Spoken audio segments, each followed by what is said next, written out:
हम अपने जीवन में परेशान हो जाते हैं जब कोई व्यक्ति जो है हमारी कद्र नहीं करता है।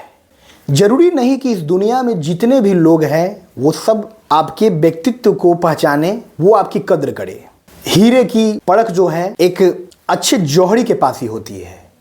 तो उसी तरह जब कोई व्यक्ति आपकी कद्र नहीं करता है, आप उसे अपेक्षा पालते हैं और अंततः जो है आप निराश हो जाते हैं। आपको निराश नहीं होना है। उस दो कौड़ी के व्यक्ति से आपको अपेक्षा नहीं पालनी है कि वो जो है मेरी कद्र करेगा, वो मेरी आंतरिक भावनाओं को समझेगा, वो मेरे व्यक्तित्व की स्वच्छंदता को समझेगा, वो समझेगा कि मेरा मन कितना साफ है, मैं कितना परोपकारी इंसान हूँ, मैं कितना दयालु इंसान हूँ। दूसरे को आपके व्यक्तित्व की इन गुणों से क्या मतलब है?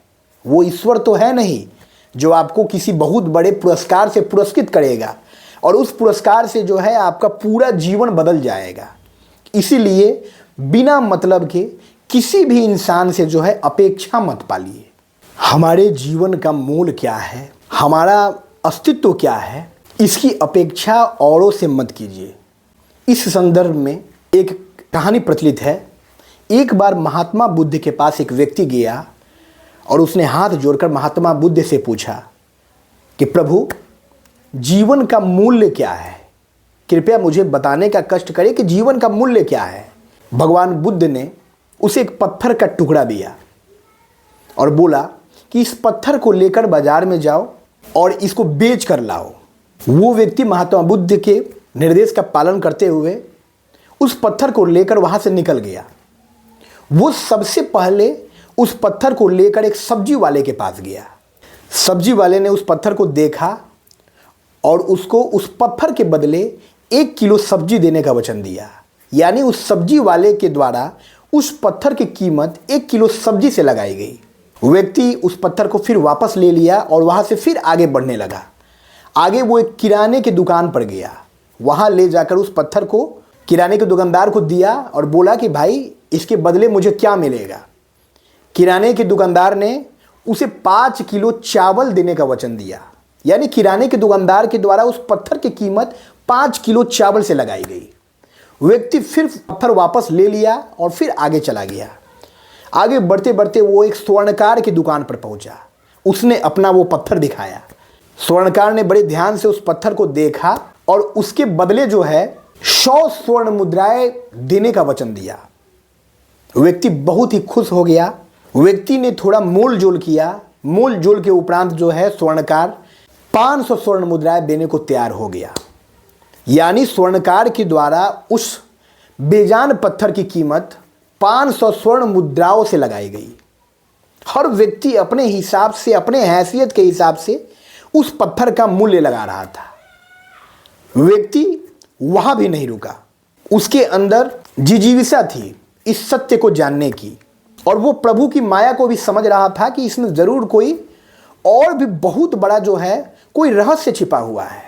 वो स्वर्णकार से अपने पत्थर के टुकड़े को वापस ले लिया और वो सीधे चला गया जौहरी के पास। जौहरी ने जैसे ही उस पत्थर के टुकड़े को देखा, वो हाथ जोड़कर जो है पत्थर के चारों ओर परिक्रमा करने लगा। वो भाव विभोर हो गया। उसके चेहरे पर जो है आश्चर्य मिश्रित हर्ष साफ दिख रहा था। ऐसा लग रहा था कि पूरे उम्र की कमाई जो है उसके सामने आज प्रदर्शित हो रही है। व्यक्ति ने पूछा कि भाई, मेरे इस पत्थर के बदले तुम मुझे क्या दोगे? जौहरी कुछ देर शांत हो गया और फिर व्यक्ति से बोला कि इस पूरे ब्रह्मांड की, इस पूरे कायनात की सारी धन संपदा भी जो है इस पत्थर की कीमत चुका पाने में असमर्थ है। ये इतना बहुमूल्य है, ये कोहिनूर है। तब व्यक्ति को एहसास हुआ उस पत्थर की कीमत का और वो जो है, जो उसके मन में प्रश्न था कि जीवन का मूल्य क्या है, उसको जानने के लिए उस पत्थर को फिर वापस लिया और अति भावावेश में जो है वो वहां से दौड़ता हुआ सीधे महात्मा बुद्ध के पास आया और महात्मा बुद्ध से सारा वृतांत बताया। और सारा वृतांत बताने के बाद फिर वही प्रश्न, जीवन का मूल्य क्या है? महात्मा बुद्ध ने बोला कि जीवन का मूल्य क्या है, इस प्रश्न का जवाब तुमको स्वतः प्राप्त हो चुका है। तुम इस बेजान पत्थर को कई लोगों के पास लेकर गए, सब्जी वाले के पास लेकर गए, किराने वाले के पास लेकर गए, स्वर्णकार के पास लेकर गए, जौहरी के पास लेकर गए। सब अपनी हैसियत के हिसाब से इस पत्थर का मूल्य लगा रहे थे। उसी तरह का है हमारा जीवन। हर व्यक्ति का जीवन मूल्यवान है, हर व्यक्ति का अपना खास जो है पहचान है। ईश्वर ने हर व्यक्ति को कुछ विशिष्ट गुणों के साथ भेजा है। हमें अपने उस गुण को पहचानना है और उसको तराशना है। जीवन का मूल्य यही है, जिसकी जो औकात है, जिसकी जो हैसियत है, वो अपने हिसाब से जो है जीवन के अर्थ को समझता है, जीवन के मूल्य को लगाता है। ये जीवन बहुमूल्य है। इसलिए अपने जीवन के महत्व को समझिए और किसी से कोई भी अपेक्षा का भाव मत रखिए। दो कौड़ी के लोगों से अपेक्षा का भाव मत रखिए। हमको अपने जीवन में बेहतर करना है, हमको अच्छा कर्म करना है, ताकि हमको जो है ईश्वर के द्वारा पुरस्कृत किया जा सके। कलयुग में लोग बहुत तरह के गलत कार्यों में तल्लीन हैं, उनको किसी का डर नहीं है। इंसान का वजूद जो है नगण्य से भी कम है, यानी शब्दकोश में कोई शब्द नहीं होगा जिसे इंसान के अस्तित्व को इस ब्रह्मांड में निरूपित किया जा सके। फिर भी ये मूर्ख इंसान, फिर भी ये मूढ़ इंसान जो है ईश्वर के ब्रह्मांडीय सत्ता को चुनौती देता है, ईश्वर को नहीं मानता है और हर वक्त जो है गलत कार्यों में तल्लीन रहता है। वो सोचता है कि भाई जो होगा देखा जाएगा, वो बाद का चीज़ है। अभी तो मैं धन जो है, वैभव जो है, ऐश्वर्य जो है, उसका भोग विलास कर लो। वो किसी की जान की बाजी में लगा देता है। उसे किसी का कत्ल भी करना होता है तो वो कर देता है धन के लोभ में। आए दिन जो है हम लोग खून के रिश्ते में, भाई भाई में जो है धन को लेकर, जायदाद को लेकर झगड़ने की, लड़ाई झगड़ा और बात कभी कभी जो है मरने मारने तक भी पहुंच जाती है।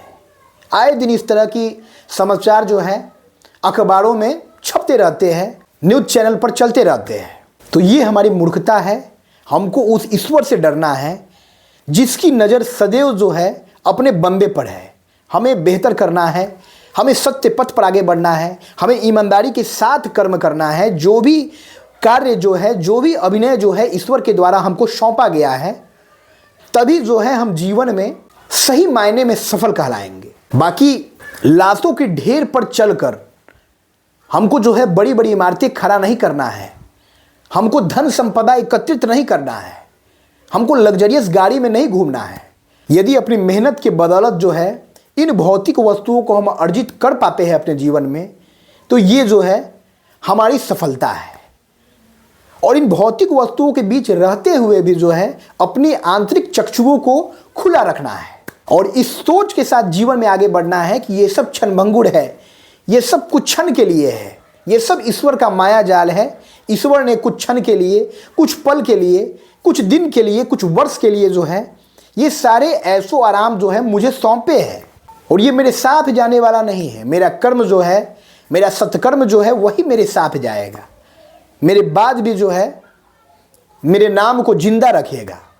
इसलिए जीवन में सत्कर्म के पथ पर आगे बढ़ते रहे और ईश्वर का ध्यान करते हुए ईश्वर को अपनी अंतरात्मा में स्थापित करके परोपकार कार्य में संलिप्त रहिए, तभी आप जीवन में सही मायने में सफल हैं।